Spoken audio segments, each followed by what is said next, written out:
देखिए, हर घर में लड़ाइयाँ होती रहती है, छोटे-मोटे झगड़े आम बात है, लेकिन पति और पत्नी के बीच में अगर लड़ाइयाँ बढ़ जाती हैं और ये लड़ाइयाँ इस कदर बढ़ जाती है कि पत्नी अपना घर छोड़कर मायके चली जाती है, उस स्थिति में पति के पास क्या रास्ता है?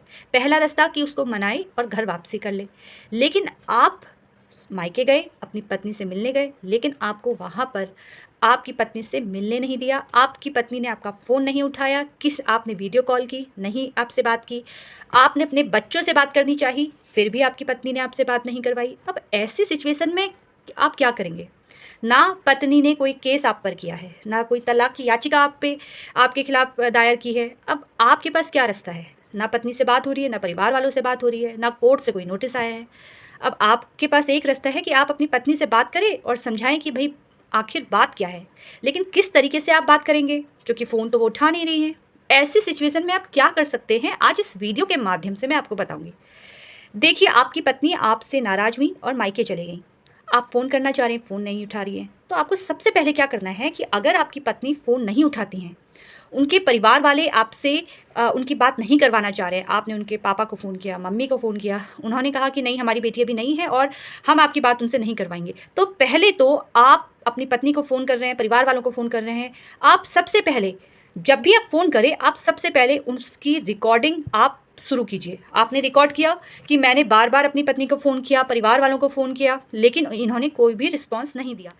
इसके बाद आप क्या कीजिए, आप नज़दीक के पुलिस स्टेशन जाइए और वहाँ पर आप कंप्लेंट दर्ज करवा सकते हैं कि मैं अपनी पत्नी को वापसी के लिए बुला रहा हूँ, लेकिन मेरी पत्नी वापस नहीं आ रही है। आप ये कर सकते हैं। ये एक तरीके से आपके पास एविडेंस रहेगा कि आपने कोशिश की, आप पुलिस स्टेशन भी गए, तो ये हो सकता है फ्यूचर में आपके लिए काम आए। तो ये एक तरीके से आपको करना ही है कि नज़दीक में के पुलिस स्टेशन जाइए और वहाँ पे कंप्लेंट दर्ज करवाइए। इसके बाद अगर आप सेक्शन 9 हिंदू मैरिज एक्ट के सेक्शन 9 के अंतर्गत अगर आप याचिका दायर करते हैं कोर्ट में, तो मैं आपसे बोलूँगी कि ये काफ़ी लंबा प्रोसेस होता है। अगर सेक्शन 9 की बात करूँ, ये पत्नी को घर वापसी बुलाने का एक रास्ता है, लेकिन इसमें समय काफ़ी लग जाता है। और अब आपके पास सिर्फ़ एक रास्ता है, आप सीधे हाई कोर्ट जाइए। हाई कोर्ट जाकर आपको हैबियस कॉर्पस आर्टिकल 226 के अंतर्गत आप एक रीट दायर कर सकते हैं।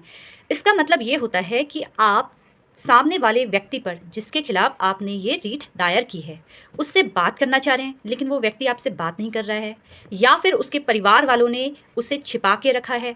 अगर आपके बच्चा है, तो पत्नी के पास आपका बच्चा भी है, तो पत्नी ने आपके बच्चे को भी छिपा के रखा है और किसी तरीके से वो बाहर नहीं आ रही है, आपसे बात नहीं कर रही है। तो ये रीट जो है आपका काम इस तरीके से करेगा, जो आपकी पत्नी है उन्हें कोर्ट में लाने के लिए बोलेगा कि मैडम अब बहुत हो गया, अब आप जो है सामने आइए और बात कीजिए। तो इस रीट का फ़ायदा ये है कि आप सामने अपनी पत्नी से बात कर सकते हैं।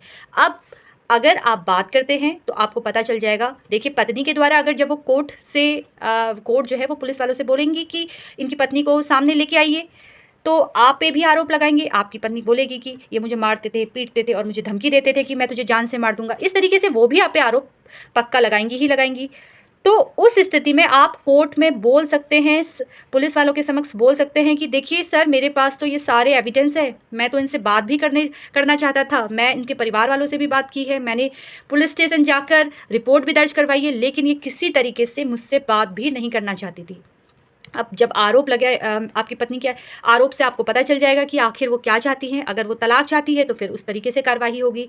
लेकिन आपकी और आपके पत्नी के बीच में कुछ बातें क्लियर हो जाएँगी कि क्या चाहती है वो, घर वापसी चाहती हैं या पे आरोप लगा के केस लड़ना चाहती है। तो उसके बाद आगे की कार्यवाही शुरू होगी। ऐसी छोटी-छोटी जानकारी के लिए आप मुझसे जुड़ते रहिए। धन्यवाद।